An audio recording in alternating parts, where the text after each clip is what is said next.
Takeoff's killer says he was set up? Was it Jay Prince? Watch until the end for all the details. Houston police just arrested 32-year-old Patrick Xavier Clark for Takeoff's murder, but fans across the internet are skeptical that he is the one who is actually behind this unsolved murder. Why would so many people question the police and investigators after almost a month of research though?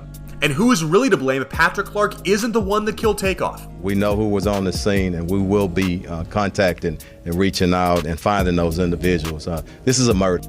Just days after Takeoff was shot and killed, many people accused Jay Prince of having been involved in or even planned the killing, as Prince was the one who invited Takeoff and Quavo to his birthday party. Was this a setup, and would he use Patrick Clark as a scapegoat if they got caught? Was this dude put up to be the fall guy to protect more powerful people? We want to make sure that justice is found for... Let's break it down now that we know more about the night of November 1st. Takeoff and Quavo pulled up to a private birthday party in Houston, Texas in celebration of Jay Prince's birthday, literally the day after the duo dropped their music video single, Messy Haunted House, where the start of the video shows both of them sleeping in the same car, and Quavo wakes up to tell Takeoff that he had a crazy dream about some really messy stuff. Ironic? I think you would say yes. Oh, shit. Ew. At the party, Quavo and 22-year-old Cameron Joshua, more on him later, got into a high-stakes dice game which led to the events of Takeoff's death moments later outside of the bowling alley. After multiple videos of the night went viral on the internet, social media as usual created different scenarios on the possibilities of what happened, and Takeoff's fan base has accused other people present at the party after analyzing the clips of the aftermath, namely Jay Prince and his crew. Building, and it led to an argument where the shooting took place from the disagreement.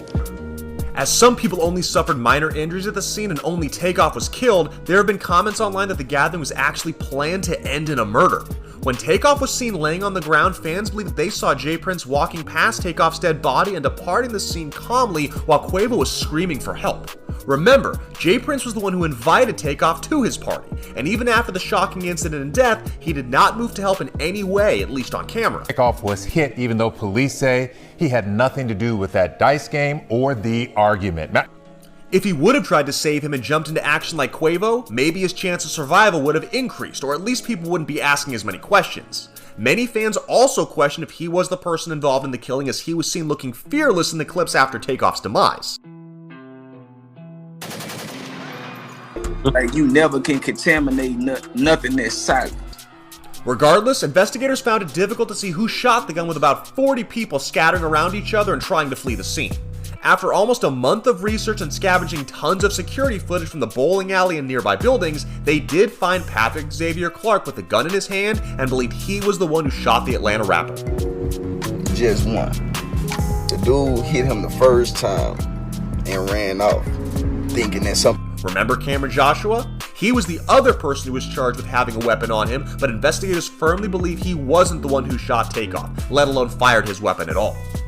Patrick Clark is now in jail with a bond originally set at $2 million, but he claims he wasn't the one who killed Takeoff and that he's being framed for someone else. Pressure on the police department and maybe have people take justice into their own hands. Many of his friends are also saying that he's being set up and that there's no way he killed the rapper. I know him. He's not like that. I honestly feel like they got the wrong guy. He doesn't get mad or hostile. He's very nice and thoughtful. That's all I have to say. I feel he's being framed, one of Clark's friends told the media.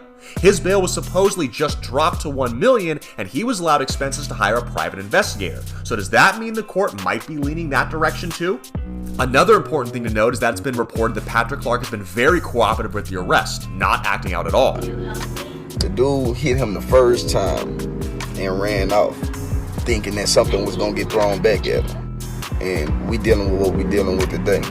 Here's the suspicious thing though. The sketchy part about all of this is that shortly after Takeoff was killed, Patrick Clark applied for an expedited passport by submitting a travel itinerary for an upcoming flight to Mexico.